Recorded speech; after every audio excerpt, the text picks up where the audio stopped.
لیبلوکم ایکم احسن عملا، اللہ دیکھنا چاہتے ہیں تم میں اچھا عمل کون کرتا ہے۔ اب اچھے عمل میں سچ بولنا اچھا عمل ہے، جھوٹ بولنا اچھا عمل نہیں ہے۔ کچھ اچھے عمل ایسے بھی ہیں جن کو آج ہم نے اچھے عمل کی فہرست سے نکال دیا۔ میں یہ عرض کر رہا تھا کہ عیسائیوں میں رہبانیت آئی، تبھی تو وہ ریاست اور اسٹیٹ کے ساتھ چل نہیں سکا نا وہ مذہب۔ ہم کل گئے روم میں، ویٹیکن سٹی کے نام سے بالکل ایک الگ ریاست ہے، اس کو کیا ہو گیا، ویٹیکن سٹی کے نام سے بالکل ایک الگ ریاست ہے نا، وہ سائنس اور ٹیکنالوجی کے ساتھ چل نہیں سکا، وہ مادی دنیا کے ساتھ شانہ بشانہ چل نہیں سکا۔ لیکن آپ کو پتا ہے اسلام جب دنیا میں آیا اسی کے بعد سائنسی ترقی کو عروج ملا ہے۔ میں نے گورو کی کتاب پڑھی ہے جس میں انہوں نے اعتراف کیا کہ اگر مسلم سائنسدان نہ ہوتے تو آج ہم جس ترقی تک پہنچے ہوئے ہیں نا، ہمیں 500 سال لگتے یہاں پہنچنے میں۔ اسلام کے آنے کے بعد سائنسی ترقی کم ہونے کے بجائے کیا ہوئی ہے، بڑی ہے۔ کیوں؟ قرآن جگہ جگہ غور و فکر کا حکم دیتا ہے۔ ان فی ذلک لآیات لأولی الالباب، اس میں نشانیاں ہیں عقل مندوں کے لیے۔ ان فی ذلک لآیات لقوم یتفکرون، غور و فکر کرنے والوں کے لیے۔ ہوتا یہ ہے کہ جو باطل مذہب ہوتا ہے وہ آپ کو غور و فکر سے ہٹاتا ہے، وہ آپ کو کہتا ہے بس تمہارے باپ دادا نے جو کہہ دیا سر جھکا کے سنتے چلے جاؤ۔ اسلام جب آیا تو اسلام انہیں بار بار غور و فکر کرنے کی اپیل کر رہا ہے۔ الہم ارجل یمشون بہا، جن بتوں کے سامنے تم جھکتے ہو کیا ان کے پاؤں ہیں جس سے یہ چل سکتے ہیں؟ ام لہم اعین یبصرون بہا، کیا ان کی آنکھیں ہیں جن سے یہ دیکھ سکتے ہیں؟ ام لہم آذان یسمعون بہا، بتاؤ کیا ان کے کان ہیں جن سے یہ سن سکتے ہیں؟ تو کچھ بھی نہیں کر سکتے یہ، تو پھر کیوں ان کو تم خدا بنا کے بیٹھے ہو؟ یہ ساری عقل کو اپیل کرنے والی باتیں ہیں نا، ساری باتیں عقل کو اپیل کرتی ہیں۔ وَإِنَّ لَكُمْ فِي الْأَنْعَامِ لَعِبْرَةً نُسْقِيكُم مِّمَّا فِي بُطُونِهِ مِن بَيْنِ فَرْثٍ وَدَمٍ لَبَنًا خَالِصًا سَائِغًا لِلشَّارِبِينَ۔ اللہ نے غور کرنے کا حکم دیا، دیکھو سوکھا چارہ اس جانور کو کھلاتے ہو، کیسا چکنا گاڑھا دودھ نکلتا ہے۔ کیا یہ فیکٹری آٹومیٹیکلی خود بخود وجود میں آ گئی ہے؟ آپ اس سوکھے چارے کو لے جائیں جاپان کے سائنسدانوں کے پاس کہ یار ایک تیل کا قطرہ، چکنائی کا قطرہ نکال کے دکھا دو، کہیں گے بھائی اب تک ایسی مشین جاپان نے بھی ایجاد نہیں کی ہے۔ اللہ کہتے ہیں میں تو صدیوں پہلے ایجاد کر چکا ہوں۔ کمال کی بات ہے جو کام اب تک جاپان کے سائنسدان نہیں کر سکے، اس مشین کے بارے میں کہا جاتا ہے یہ خود بخود وجود میں آ گئی ہے۔ اس مشین کے بارے میں جس کو گائے بھینس کہتے ہیں، یہ کیسے ہو سکتا ہے بھائی؟ جو کام اب تک بڑے بڑے سائنسدان جو مشین نہیں بنا سکے، وہ مشین آٹومیٹیکلی کیسے خود بخود وجود میں آ گئی؟ تو اللہ نے ہمیں کیوں بنایا میرے بھائی؟ یہ بات دماغ میں رہے گی آپ لوگوں کے۔ اللہ نے ہمیں اٹلی میں پیسہ کمانے کے لیے پیدا نہیں کیا، یہ ہماری ضرورت ہے، یہ ہمارا مقصد نہیں ہے۔ کمائیں آپ ضرور، لیکن یہ ہمارا ہدف نہیں ہے۔ یہ تو بہت بڑے بڑے لوگ آئے، کھا پی کے چلے گئے دنیا سے، ہم بھی چلے جائیں گے، مر جائیں گے۔ بہت آیا، جب جائے نا قبرستان میں جا کے دیکھا کریں، بہت لوگ آئے اور 50 سال کے بعد ہم میں سے کوئی بھی اوپر بیٹھا ہوا نہیں ہوگا، سارے لیٹے ہوئے ہوں گے، بستر پہ لیٹے ہوئے بھی ہوتے ہیں نا، غنیمت کی بات ہے، زمین کے نیچے لیٹے ہوئے ہوں گے۔ آپ سمجھ نہیں پا رہے بات کو، میرا خیال ہے آپ بڑے خوشی سے یوں کر رہے ہیں، ماشاءاللہ لیٹے ہوئے ہوں گے، آرام کر رہے ہوں گے۔ سارے ہم کہاں لیٹے ہوئے ہوں گے؟ زمین کے نیچے۔ تو تھوڑا سا ہمیں غور و فکر کرنا ہے۔ دیکھو ہمارے ذمہ 2 کام ہیں، ایک ہم نے خود بھی دین پہ چلنا ہے، اور میں بار بار کہہ رہا ہوں دین آپ سے دنیا چھڑواتا نہیں ہے، اس دنیا کے اندر رہ کر آپ اپنے عمل کو اچھا کر لو، دھوکہ نہ دو، ملکی قوانین کو فالو کرو، ملکی قوانین کے خلاف نہیں چلو۔ جب آپ یہاں آئے ہو، آپ نے یہاں کی گورنمنٹ سے ایک ایگریمنٹ کیا ہے تو آپ شرعاً پابند ہیں اس ایگریمنٹ کے۔ ہمارے نبی صلی اللہ علیہ وسلم نے معاہدوں کی کیسی زبردست پابندی کی ہے۔ صلح حدیبیہ میں آپ صلی اللہ علیہ وسلم کا مشرکین سے معاہدہ ہوا کہ جو یہاں سے مسلمان ہو کے مشرکین کے پاس جائے گا، مشرکین اس کو واپس نہیں کریں گے۔ لیکن مکہ میں کسی نے اسلام قبول کیا اور پناہ کے لیے مدینہ آیا تو مدینہ والے اسے پکڑ کے مکہ والوں کے حوالے کر دیں گے۔ بظاہر یہ بہت عجیب سی بات ہے یا نہیں ہے؟ لیکن ہمارے نبی نے یہ ایگریمنٹ زبانی کیا، ابھی اس پہ سگنیچر نہیں، زبانی ایگریمنٹ ہو چکا تھا۔ اتنے میں حضرت ابو جندل رضی اللہ تعالیٰ عنہ اسلام قبول کر کے آئے اور حدیبیہ کے موقع پہ نبی سے آ کے ملے۔ ان پہ بڑا ظلم ہو رہا تھا مشرکین کی طرف سے، یہ بات خوب سمجھنے کی ہے۔ ہمارے نبی نے کیا کیا؟ ان کو مشرکین کے بولو حوالے کر دیا۔ آپ صلی اللہ علیہ وسلم کے اپنے ساتھی پریشان ہوئے کہ ایک شخص جس پہ مکہ میں ظلم ہو رہا ہے اور وہ اسلام قبول کر کے یہاں آ رہا ہے، آپ کی پناہ میں آ رہے، یا رسول اللہ آپ ان کو کیسے واپس حوالے کر رہے ہیں تاکہ یہ دوبارہ ظلم کریں؟ اور ابھی معاہدے پہ سگنیچر بھی نہیں ہوئے، لیکن زبانی اصل تو زبانی معاہدہ ہے نا، جب وہ ہو گیا تو ہو گیا. مسلمان کی تو کہتے ہیں نا زبان ایک ہوتی ہے. لیکن کیا بہترین مثال محمد صلی اللہ علیہ وسلم نے قائم کی ہے کہ معاہدے کو پورا کرنا ہے، چاہے ہمارے فیور میں ہو چاہے ہمارے اگینسٹ ہو. اپنے ایمان والے ساتھی کو اس وقت کتنا مشکل کام تھا ایمان قبول کرنا، آپ نے پکڑ کے مشرکین کے حوالے کر کے ایک مثال قائم کر دی. آپ صلی اللہ علیہ وسلم نے فرمایا لِكُلِّ غَادِرٍ لِوَاءٌ يَوْمَ الْقِيَامَةِ، جو بھی معاہدے کو توڑنے والے لوگ ہیں قیامت کے دن ان کے ہاتھ میں ایک جھنڈا ہوگا، ساری دنیا کو پتا چلے گا یہ شخص غدار ہے، یہ معاہدوں کو توڑنے والا. آج دنیا میں جہاں بھی جاؤ بھائی، ہمارے انڈین اور پاکستانی اور بنگلہ دیشی لوگوں کے بارے میں ایک ہی بات ہے زبان پہ، یار 2 نمبر ہی بہت ہے. آپ لوگ کے علاوہ کی بات کر رہا ہوں میں، یار 2 نمبر ہی بہت ہے، جھوٹ بہت ہے، جعلی حملے کروا کے آئے ہوئے ہیں، جھوٹ بہت ہے، سلپ ہو جاتے ہیں، ویزا 2 مہینے کا تھا 3 مہینے کا 6. ہمارے شیخ حضرت مفتی رشید احمد صاحب رحمہ اللہ تعالی سعودی عرب گئے، 15 دن کا ویزا تھا ان کا. وہاں جو میزبان تھے انہوں نے کہا حضرت میں جب 14 دن ہو گئے نا تو انہوں نے کہا حضرت میں آپ کا ویزا بڑھوا دیتا ہوں 8-10 دن کے لیے. حضرت نے فرمایا 15 دن میں جتنے گھنٹے بنتے ہیں نا ان گھنٹوں کے مکمل ہونے سے پہلے اگر ویزا بڑھوا دیا تو ٹھیک ہے، ورنہ 1 سیکنڈ بھی میں غیر قانونی طور پر یہاں نہیں رہوں گا. میں سمجھا پا رہا ہوں اپنی بات، 1 سیکنڈ نہیں گزاروں گا. مکہ کی سرزمین کی بات ہو رہی ہے، مکہ میں کیوں معاہدہ آپ کا جب ہوا ہے کہ 15 دن تو اس کا مطلب کیا ہے 15 دن. اور ہم کتنے بہانے کر لیتے ہیں، کیا ہے ابے ان کے باپ کی زمین ہے، کیا ان کے باپ کا ملک ہے، ایسے بول رہے ہوتے ہیں نا، ابے ان کے بابا ہے ہمارے، ان کے باپ کا ملک ہے کیا، ابے ہر زمین ہماری. ہم بچپن میں جا رہے ہوتے تھے نا تو اسکول سے جب نکلتے تھے تو جیسے ہمیں جیب خرچی مل گئی 5 روپے 10 روپے ہمارے نیچے گر جاتے تھے، تو ساتھ والا لڑکا جو کلاس فیلو ہے نا وہ اٹھا کے جیب میں ڈالتا تھا. ہم کہتے یار یہ 5 روپے میرے کہہ رہے مجھے تو اللہ کی زمین سے ملا ہے بھائی. تو سنا ہوگا آپ لوگوں نے بھی بچپن میں دیکھا ہوگا نا، وہ کہتا تھا بھائی ہمیں یہ کہاں سے ملا ہے، ہمیں تو بھائی اللہ کی زمین سے ملا. اب لڑ لو اس سے، ہر زمین اللہ کی. تو یہی ہے کہ وہی ہے کہ ان کے باپ کا ملک ہے. بھائی آپ معاہدوں کے پابند ہو. دیکھو ایک بات بیان کر کے بس میں بیان ختم کرتا ہوں. رسول اللہ صلی اللہ علیہ وسلم نے جب نبوت کا دعویٰ کیا، آپ صلی اللہ علیہ وسلم عبادت گزار تھے غار حرا میں، کئی سال آپ نے عبادت کی ہے، لیکن جب آپ نے 40 سال کے بعد نبی ہونے کا دعویٰ کیا تو آپ نے اپنے بارے میں یہ نہیں کہا کہ لوگوں تم جانتے ہو میں غار حرا میں کتنی عبادت کرتا ہوں، اللہ کو یاد کرتا ہوں، تم جانتے ہو.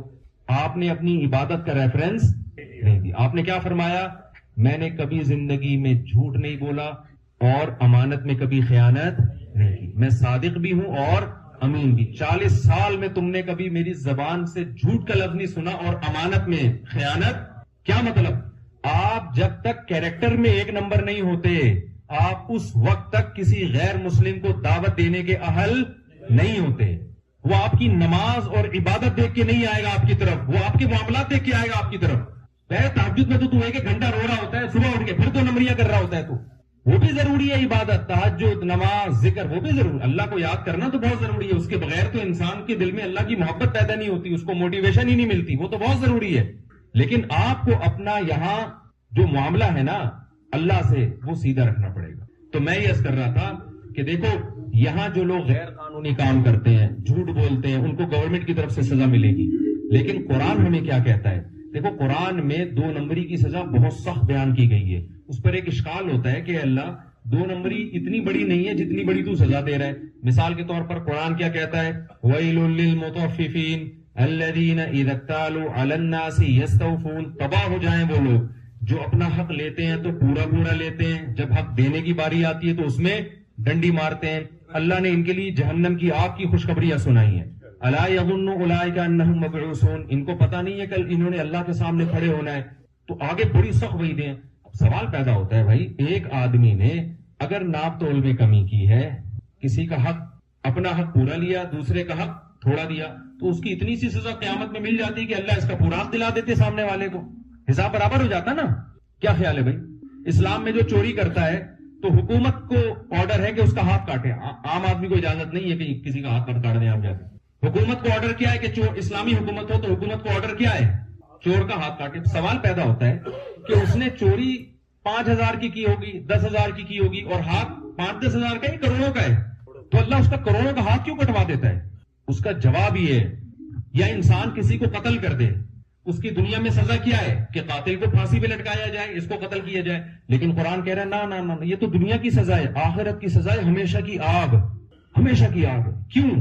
وجہ اس کی یہ دیکھو, اسلام میں جب آپ کوئی جرم کرتے ہیں نا تو یہ مخلوق کے ساتھ بھی ناانصافی ہے, لیکن جس خدا نے پیدا کیا اس کے حکم کی بھی نافرمانی ہے. تو آخرت میں جو اتنی بڑی سزا ملتی ہے وہ اس لیے نہیں ملتی کہ آپ نے مخلوق کا دل دکھایا ہے, وہ اس لیے کہ جس نے پیدا کیا تھا آپ نے اس کے حق کو ضائع کیا ہے. تو جو جتنا بڑا حاکم ہوگا اس کی نافرمانی کا وبال بھی اتنا ہی زیادہ ہوگا. تو مسلمان کو دیانتداری میں سچ میں غیر مسلم سے کم 20 گنا زیادہ آگے ہونا چاہیے, اور مسلمان ان چیزوں میں 20 گنا پیچھے. تو آج سے زندگی مجھے بھی چاہیے اس اصول کو سامنے رکھ کے گزاروں, اور آپ حضرات کو, کہ ہم دنیا میں کسی ہدف کو لے کر, آپ کو ہم یہ نہیں کہہ رہے کہ آپ چھوڑ چھاڑ دیں دنیا کے سارے کام, وہ تو کرنے ہیں, صحابہ نے کیے. حضرت ابو بکر رضی اللہ تعالیٰ عنہ اور حضرت عثمان کی جو تجارت تھی کروڑوں اربوں روپے کے اثاثے تھے. ہم نے ہمارے یہاں مدرسے میں کیلکولیشن کی گئی ہے, تحقیق لگائی کسی کے ذمے کہ یہ بڑے بڑے صحابہ جو مالدار تھے نا, ان کے پاس سرمایہ کتنا تھا. تو آج کے دور کے لحاظ سے اربوں روپے سرمایہ بنتا ہے. ہمارے نبی نے کسی صحابی کو نہیں کہا کہ اتنا پیسہ کیوں کما رہے ہو, کبھی بھی نہیں کہا, کیونکہ اسلام میں پیسہ کمانا منع ہی نہیں ہے. اگر آپ جائز طریقے سے کما رہے ہیں, اس میں غریبوں کا حق رکھ رہے ہیں, رشتہ داروں کا حق رکھ رہے ہیں, اگر آپ جائز طریقے سے کما رہے ہیں تو ڈبل کما لیں. کس نے منع کیا ہے آپ کو؟ سلیمان علیہ السلام اللہ کے پیغمبر تھے یا نہیں تھے؟ ان کی شاہانہ زندگی قرآن نے بیان کی ہے کہ نہیں کی؟ اتنا عالی شان تخت رکھا ہوا تھا, کوئی کہہ سکتا تھا کہ حضرت آپ کو کیا ضرورت تھی اتنا عالی شان تخت رکھنے کی, اور ہیرے جواہرات آپ کے تاج میں جڑے ہوئے ہیں. ہمارے نبی صلی اللہ علیہ وسلم پیوندہ کپڑے پہنتے تھے, سلیمان علیہ السلام بھی پیغمبر, محمد صلی اللہ علیہ وسلم بھی پیغمبر, دونوں اللہ کے نیک بندے. قرآن میں دونوں کی تعریفیں, ایک کو اللہ نے دولت دے کے آزمایا, اور ہمارے نبی صلی اللہ علیہ وسلم کی خواہش تھی کہ میں دولت نہیں رکھنا چاہتا, تو اللہ نے آپ کو آپ کی حساب سے زندگی عطا فرمائی. اس میں اللہ نے بتا دیا کہ نہ میری نظر میں پیسہ رکھنا برا ہے, نہ پیسہ نہ رکھنا برا ہے. میں تو یہ دیکھتا ہوں کہ اگر کسی کو میں نے مسکین بنایا تو غریب بن کے خدا کو راضی کرتا ہے, ناراض کرتا ہے. اگر میں نے کسی کو دولت دی ہے تو اس دولت میں اللہ کا حق وہ رکھتا ہے کہ نہیں رکھتا. قارون کو موسیٰ علیہ السلام نے کیا کہا تھا؟ احسن کما احسن اللہ الیک. بہت خزانے تھے نا قارون کے پاس, اس کے چابیاں جانور لے کے چلا کرتے تھے خزانوں کی. موسیٰ علیہ السلام نے قارون کو یہ نہیں کہا تو اتنا پیسہ کیوں کما رہا ہے, جب 2 وقت کی روٹی میں تیرا گزارا ہو سکتا ہے تو کم بخت تو اتنے اونٹوں کی چابیاں لے کے کیوں چلتا ہے. یہ نہیں کہا موسیٰ علیہ السلام نے. موسیٰ علیہ السلام نے اس سے یہ حکم دیا تھا, احسن کما احسن اللہ الیک. جیسے اللہ نے تجھ پر احسان کیا ہے تو اللہ کی مخلوق کا حق بھی ادا کر, تھوڑا غریبوں کا بھی خیال کر لیا کر. تو اللہ کی نظر میں پیسہ کمانا بری چیز نہیں ہے. کمانے کے بعد اللہ کی مخلوق کو بھول جانا یہ برا عمل ہے. سمجھ میں آ رہی ہے بات؟ تو اب زندگی کا ہدف سامنے رکھ کے گزاریں. اور آخری سچی بچی کی آخری بات, آپ کہیں گے آخری کر کے مفتی صاحب کھینچے چلے جا رہے ہیں. دیکھو, جب اچھا عمل جو ہے نا اللہ کی محبت کے بغیر نہیں کر سکتا. دیکھو, انسان کوئی اچھا کام کرتا ہے یا تو اسے کوئی گورنمنٹ کی طرف سے انعام ملتا ہے, یا ماں باپ کی طرف سے, یا کوئی بھی اس کو موٹیویٹ کرنے والا ہو, کہیں سے انعام مل رہا ہو. یہ جو کھلاڑی کھیلتے ہیں اور جیتنے کی کوشش کرتے ہیں, اگر کوئی ان کا میچ ہی نہ دیکھے, کہیں خبر بھی نہ آئے, نہ ان کو کوئی انعام ملے, تو یہ محنت کریں گے جیتنے کے لیے؟ بھائی ان کو پتا ہے لاکھوں تماشائی ہوں گے کہ ہمارے چوکے چھکے دیکھیں گے, یا جیتیں گے تو عزت ملے گی, ہاریں گے تو ذلت ہوگی. تو یہاں سے موٹیویشن مل رہی ہوتی ہے نا. لیکن اللہ کو راضی کرنے کے لیے جو اچھا کام کی موٹیویشن ملتی ہے, جب تک اللہ کی محبت پیدا نہیں ہو انسان کو یہ ترغیب نہیں ملتی. کسی کی محبت میں انسان یا تو کام کرتا ہے یا کسی کے خوف سے کام کرتا ہے.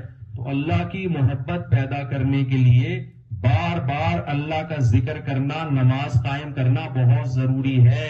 اگر آپ نماز قائم نہیں کرو گے تو آپ کے دل میں اللہ کی محبت نہیں پیدا ہو سکتی. تو اس کے لیے اللہ نے ہم پر کتنی نمازیں فرض کی ہیں؟ 5 نمازیں. یہ اسلام کا رکن ہے, ریڑھ کی ہڈی ہے. جیسے ریڑھ کی ہڈی کے بغیر کبھی کوئی آدمی آپ نے دیکھا کہ لکڑی لگا کے گھوم رہا ہو, بھائی اسٹینڈ سے اپنے آپ کو فٹ کیا ہو, کبھی دیکھا آپ نے؟ تو نماز کے بغیر اللہ ہمارے اسلام کو ماننے کے لیے تیار نہیں ہے. من ترک الصلاۃ متعمدا فقد کفر, صحیح حدیث ہے. جس نے جان کر نماز چھوڑ دی اس نے تحقیق کفر کیا. قد کا مطلب ہوتا ہے یقیناً کفر کیا اس نے. وہ اس قابل نہیں ہے کہ اپنے آپ کو مومن کہے. تو بھائی دیار کفر میں تو زیادہ ذمہ داری ہے نا کہ مسجدوں کو آباد کرو. کیا خیال ہے؟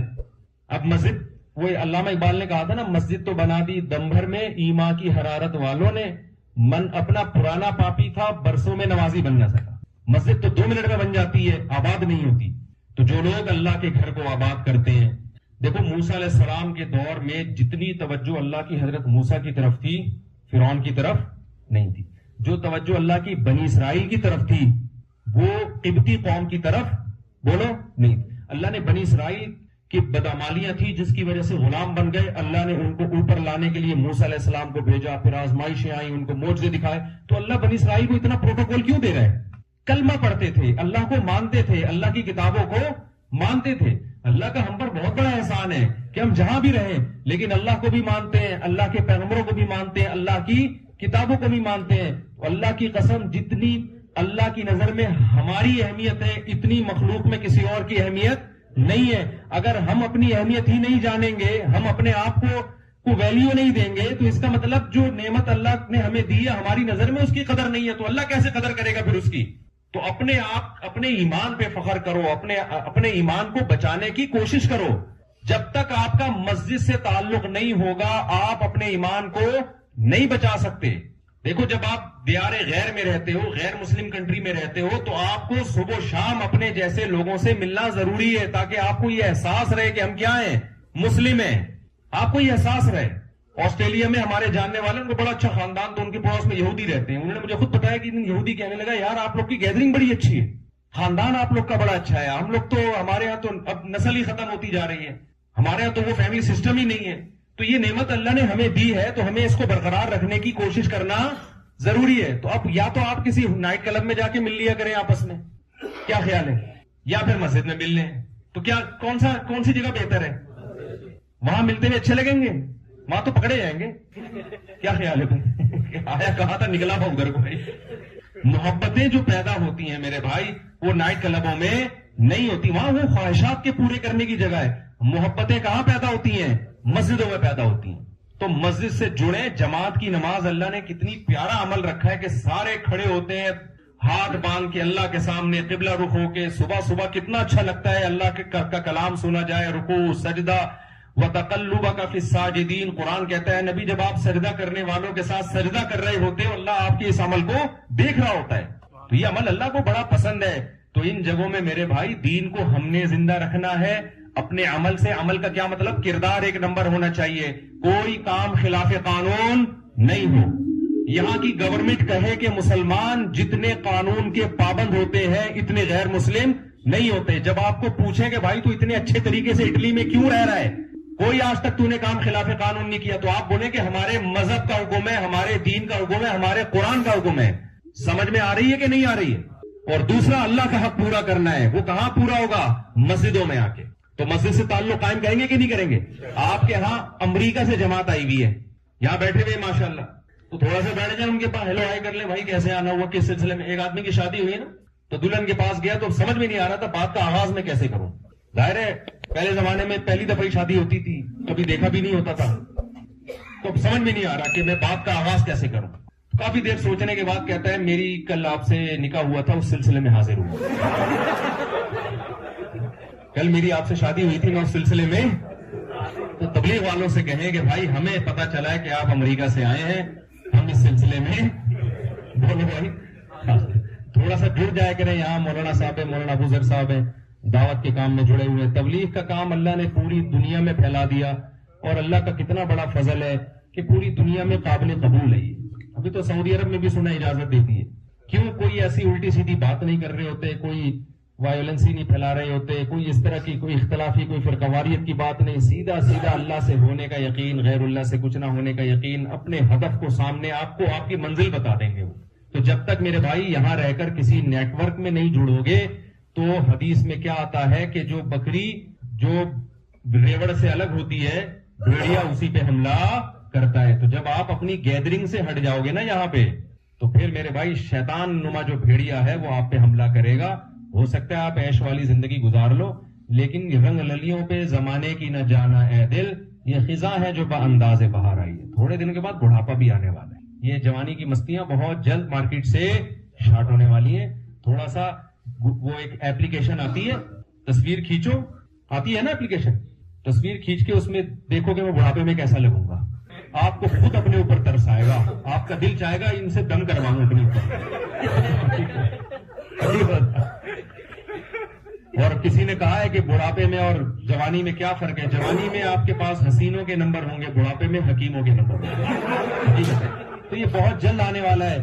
نبی صلی اللہ علیہ وسلم نے فرمایا 7 آدمی قیامت میں اللہ کے عرش میں ہوں گے.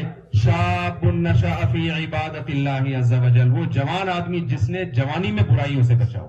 تو آپ یہاں اٹلی میں رہ کر آپ برائیوں سے بچو. آپ ان غیر مسلموں کے لیے پیغام بنو گے یار, مثال بنو یار. یہ اپنی بیویوں سے وفا کرتے ہیں, یہ اپنے بچوں سے وفا کرتے ہیں, یہ جس ملک میں رہتے ہیں اس ملک سے وفا کرتے ہیں, یہ لوگوں سے وفا کرتے ہیں. یہ آپ ایک میسج بنو گے لوگوں کے سامنے. اور اگر اخپل طریقے سے زندگی گزارتے رہے, بس میرا آفس میرا دفتر, کسی طرح یار 2 نمبری کروں, ادھر سے پیسہ بچا لوں ادھر سے بچا لوں. ہمارے یہاں تو ٹریول ایجنٹ اتنا پیسہ کھا کے نا لوگوں کو جھوٹ موٹ کے, وہ میں اکثر لطیفہ سناتا ہوں, آپ لوگوں نے شاید نہیں سنا ہو. ٹریول ایجنٹ بھی بھیجتے ہیں نا دوسرے ملکوں میں غیر قانونی. تو وہ ہمارے ہاں جو ہے نا, پہلے دبئی جانے کا بڑا ٹرینڈ تھا, مسقط, دبئی, قطر. تو وہ کیا کرتے تھے, کراچی کے سمندر پہ ٹریول ایجنٹ پیسے لے کے نا کشتی میں بٹھا کے گھما پھرا کے لا کے گوادر پہ اتار دیتا تھا. اب ایسا ہی ہوتا تھا نا کہ سمندر میں جانے کے بعد کیا پتا چلتا ہے کون کدھر جا رہا ہے. تو ایسے کسی ٹریول ایجنٹ نے پیسے لیے تھے, چل بھائی تجھے میں مسقط پہنچاتا ہوں. وہاں گھما پھرا کے سمندر میں بیچ میں لا کے گوادر پہ اتار کے ریگستان میں بولا بھائی خود تلاش کرا کے. اب وہ بیچارہ پریشان نہ کہ یار مسقط کدھر ہے. تو اسے ریگستان میں ایک بندہ ملا, کہنے لگا یار مسقط کا پتہ بتا دو. کہ کہتا ہے پتہ نہیں, میں تو خود قطر میں گھوم رہا ہوں. تو یہ 2 نمبریاں بہت ہوتی ہے. اللہ تعالی ہم سب کو 2 نمبریوں سے بچائے. تو مسجد سے جڑنے کا سب جو ارادہ کرتے ہیں ذرا ہاتھ کھڑا کریں. اللہ مجھے بھی توفیق دے, آپ حضرات کو بھی. اگر میرے بیان کا صرف اتنا آپ نے عمل کر لیا نا کہ مسجد سے جڑنا سیکھ لیے, تو بس میں سمجھتا ہوں کہ یہاں جو اس بیان کا مقصد ہے وہ انشاءاللہ حاصل ہو جائے. باقی چیزیں جب جڑتے رہیں گے تو خود بخود سمجھ میں آنا شروع ہو جائیں گی. اللہ تعالی ہمیں سمجھنے کی, عمل کی توفیق عطا فرمائے. وما علینا الا البلاغ. الحمدللہ رب العالمین والعاقبۃ للمتقین والصلاۃ والسلام علی رسولہ الکریم وعلی آلہ وصحبہ اجمعین. ربنا آتنا فی الدنیا حسنۃ وفی الآخرۃ حسنۃ وقنا عذاب النار. اللهم انا نسألک من خیر ما سألک منہ نبیک محمد صلی اللہ علیہ وسلم, ونعوذ بك من شر ما استعاذك منه نبيك محمد صلى الله عليه وسلم. أنت المستعان وعليك البلاغ ولا حول ولا قوة إلا بالله. صلى الله تعالى على خير خلقه محمد وعلى آله وصحبه أجمعين برحمتك يا رحمن.